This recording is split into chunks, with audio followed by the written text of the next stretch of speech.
지금부터 2024 헌납 8 대통령 윤석열 탄핵 사건에 대한 선고를 시작하겠습니다.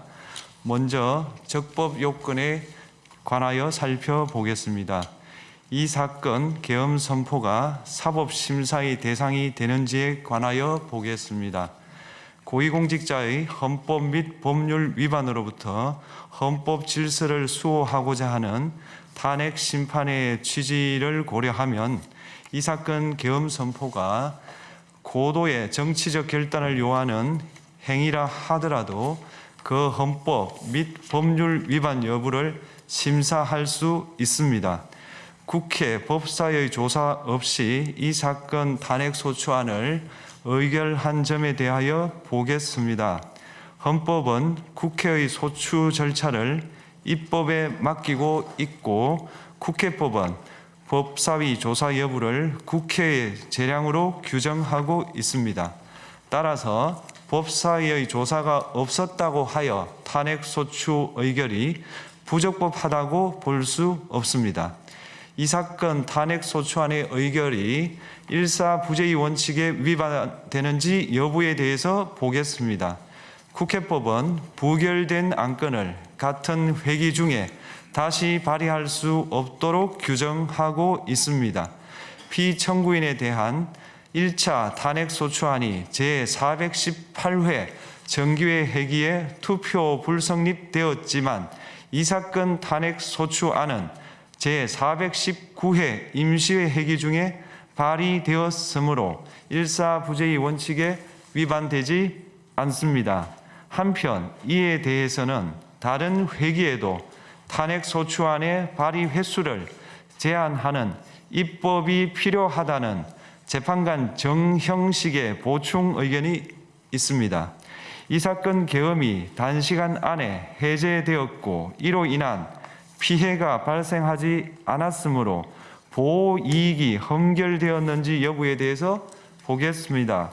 이 사건 계엄이 해제되었다고 하더라도 이 사건 계엄으로 인하여 이 사건 탄핵 사유는 이미 발생하였으므로 심판의 이익이 부정된다고 볼 수 없습니다. 소추 의결서에서 내란죄 등 형법 위반 행위로 구성하였던 것을 탄핵 심판 청구 이후에 헌법 위반 행위로 포섭하여 주장한 점에 대하여 보겠습니다. 기본적 사실관계는 동일하게 유지하면서 적용 법조문을 철회, 변경하는 것은 소추사유의 철회, 변경에 해당하지 않으므로 특별한 절차를 거치지 않더라도 허용됩니다. 피청구인은 소추사유에 내란죄 관련 부분이 없었다면 의결 정족수를 충족하지 못하였을 것이라고 주장하지만 이는 가정적 주장에 불과하며 객관적으로 뒷받침할 만한 근거도 없습니다. 대통령의 지위를 탈취하기 위하여 탄핵 소추권을 남용하였다는 주장에 대하여 보겠습니다. 이 사건 탄핵 소추안의 의결 과정이 적법하고 피소추자의 헌법 또는 법률 위반이 일정 수준 이상 소명되었으므로 탄핵 소추권이 남용되었다고 볼 수 없습니다. 그렇다면 이 사건 탄핵 심판 청구는 적법합니다. 한편 증거법칙과 관련하여 탄핵 심판 절차에서 형사소송법상 전문 법칙을 완화하여 적용할 수 있다는 재판관 이미선, 김형두의 보충 의견과 탄핵 심판 절차에서 앞으로는 전문 법칙을 보다 엄격하게 적용할 필요가 있다는 재판관 김복형, 조한창의 보충 의견이 있습니다. 다음으로 피청구인이 직무집행에 있어 헌법이나 법률을 위반하였는지 피청구인의 법 위반 행위가 피청구인을 파면할 만큼 중대한 것인지에 관하여 살펴보겠습니다. 우선 소추 사유별로 살펴보겠습니다. 1. 이 사건 계엄 선포에 관하여 보겠습니다. 헌법 및 계엄법에 따르면 비상계엄 선포의 실체적 요건 중 하나는 전시, 사변 또는 이에 준하는 국가 비상사태로 저가 교전 상태에 있거나 사회 질서가 극도로 교란되어 행정 및 사법 기능의 수행이 현저히 곤란한 상황이 현실적으로 발생하여야 한다는 것입니다. 피청구인은 야당이 다수 의석을 차지한 국회의 이례적인 탄핵소추 추진, 일방적인 입법권 행사 및 예산 삭감 시도 등의 전횡으로 인하여 위와 같은 중대한 위기사항이 발생하였다고 주장합니다.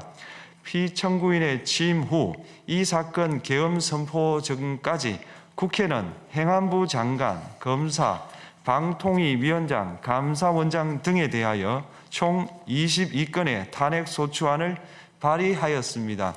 이는 국회가 탄핵소추 사유의 위헌위법성에 대해 숙고하지 않은 채 법 위반의 의혹에만 근거하여 탄핵심판 제도를 정부에 대한 정치적 압박 수단으로 이용하였다는 우려를 낳았습니다. 그러나 이 사건 계엄 선포 당시에는 검사 1인 및 방통위위원장에 대한 탄핵 심판 절차만이 진행 중이었습니다. 피청구인이 야당이 일방적으로 통과시켜 문제가 있다고 주장하는 법률안들은 피청구인이 제의를 요구하거나 공포를 보류하여 그 효력이 발생되지 않은 상태였습니다.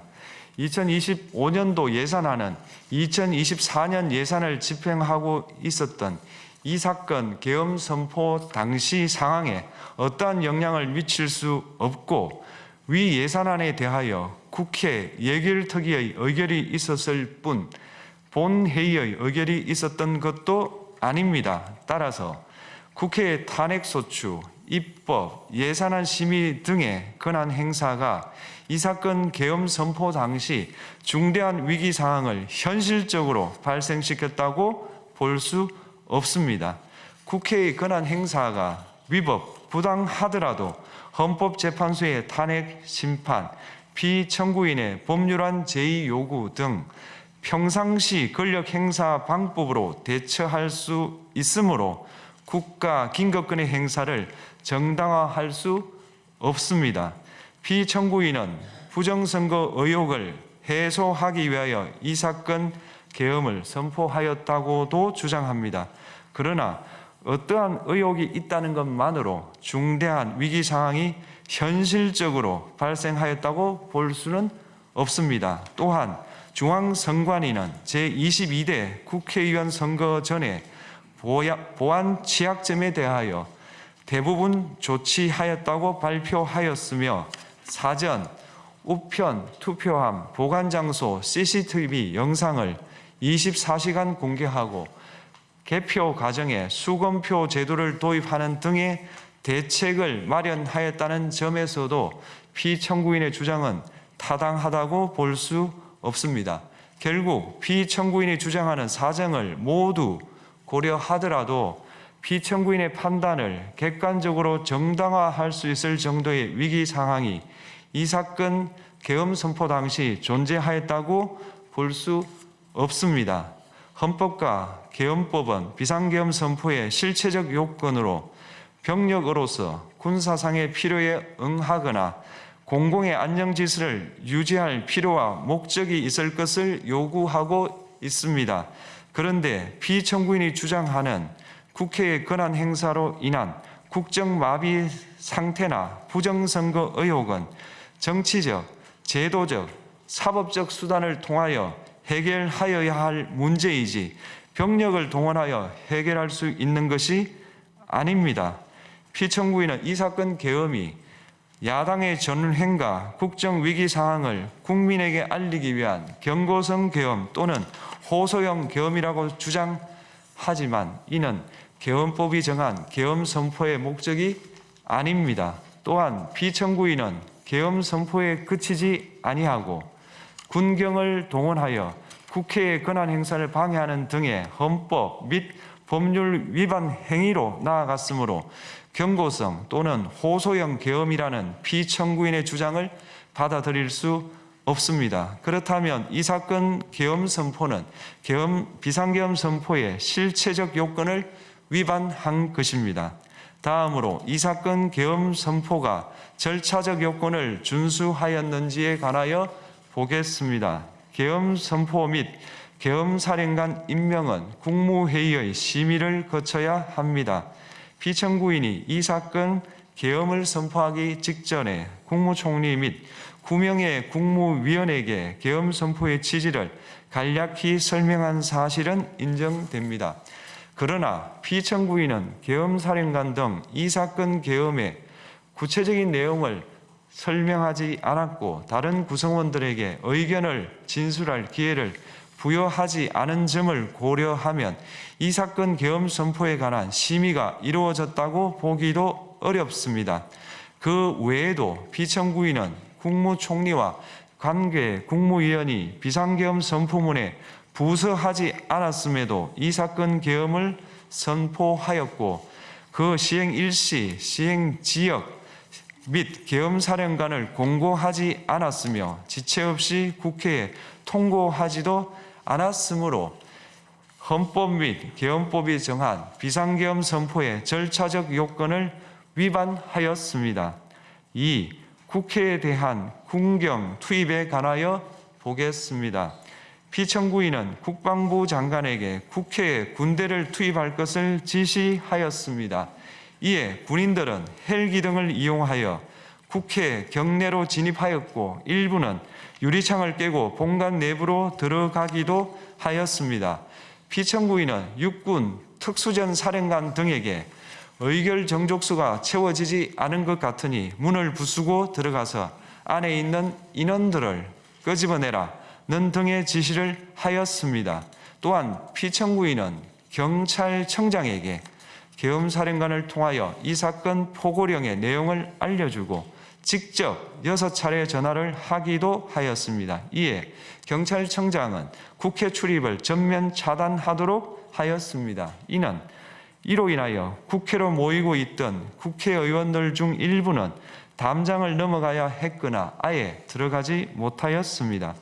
한편 국방부 장관은 필요시 체포할 목적으로 국군 방첩사령관에게 국회의장, 각 정당 대표 등 14명의 위치를 확인하라고 지시하였습니다.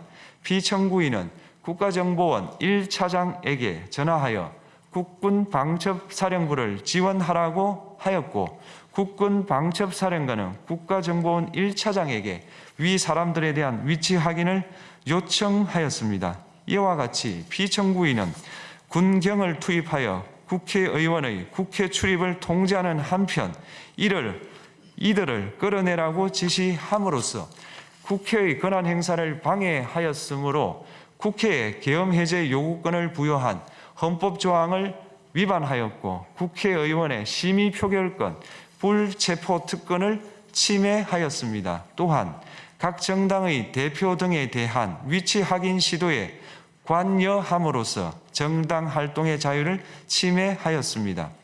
피청구인은 국회의 권한 행사를 막는 등 정치적 목적으로 병력을 투입함으로써 국가 안전보장과 국토방위를 사명으로 하여 나라를 위해 봉사하여 온 군인들이 일반 시민들과 대치하도록 만들었습니다. 이에 피청구인은 국군의 정치적 중립성을 침해하고 헌법에 따른 국군 통수 의무를 위반하였습니다. 3.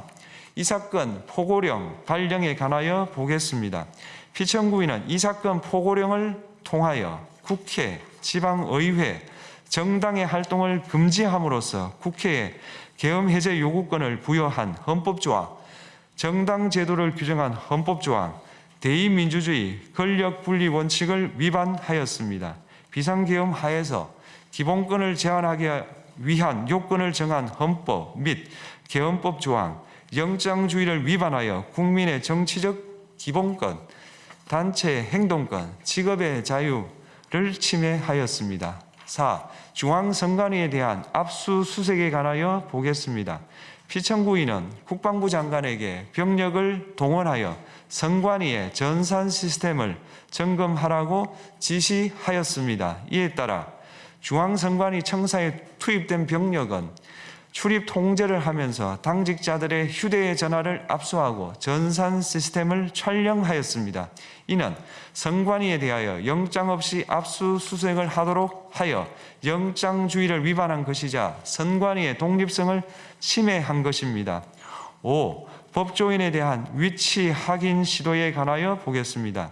앞서 말씀드린 바와 같이 피청구인은 필요시 체포할 목적으로 행해진 위치 확인 시도에 관여하였는데 그 대상에는 퇴임한 지 얼마 되지 않은 전 대법원장 및 전 대법관도 포함되어 있었습니다. 이는 현직 법관들로 하여금 언제든지 행정부에 의한 체포 대상이 될 수 있다는 압력을 받게 함으로 사법권의 독립을 침해한 것입니다. 지금까지 살펴본 피청구인의 법 위반 행위가 피청구인을 파면할 만큼 중대한 것인지 관하여 보겠습니다. 피청구인은 국회와의 대립사항을 타개할 목적으로 이 사건 계엄을 선포한 후 군경을 투입시켜 국회의 헌법상 권한 행사를 방해함으로써 국민 주권주의 및 민주주의를 부정하고 병력을 투입시켜 중앙선관위를 압수수색하도록 하는 등 헌법이 정한 통치구조를 무시하였으며 이 사건 포고령을 발령함으로써 국민의 기본권을 광범위하게 침해하였습니다. 이러한 행위는 법치국가 원리와 민주국가 원리의 기본 원칙들을 위반한 것으로 그 자체로 헌법 질서를 침해하고 민주공화정의 안정성에 심각한 위해를 끼쳤습니다. 한편 국회가 신속하게 비상계엄 해제 요구를 결의할 수 있었던 것은 시민들의 저항과 군경의 소극적인 임무 수행 덕분이었으므로 이는 피청구인의 법 위반에 대한 중대성 판단에 영향을 미치지 않습니다. 대통령의 권한은 어디까지나 헌법에 의하여 부여받은 것입니다. 피청구인은 가장 신중히 행사되어야 할 권한인 국가 긴급권을 헌법에서 정한 한계를 벗어나 행사하여 대통령으로서의 권한 행사에 대한 불신을 초래하였습니다. 피청구인이 취임한 이래 야당이 주도하고 이례적으로 많은 탄핵 소추로 인하여 여러 고위공직자의 권한 행사가 탄핵 심판 중 정지되었습니다. 2025년도 예산안에 관하여 헌정사상 최초로 국회 예산결산특별위원회에서 정액 없이 감액에 대해서만 야당 단독으로 의결하였습니다. 피청구인이 수립한 주요 정책들은 야당의 반대로 시행될 수 없었고 야당은 정부가 반대하는 법률안들을 일방적으로 통과시켜 피청구인의 제의 요구와 국회의 법률안 의결이 반복되기도 하였습니다. 그 과정에서 피청구인은 야당의 전횡으로 국정이 마비되고 국익이 현저히 저해되어 가고 있다고 인식하여 이를 어떻게든 타개하여야만 한다는 막중한 책임감을 느끼게 되었을 것으로 보입니다. 피청구인이 국회의 권한 행사가 권력 남용이라거나 국정 마비를 초래하는 행위라고 판단한 것은 정치적으로 존중되어야 합니다.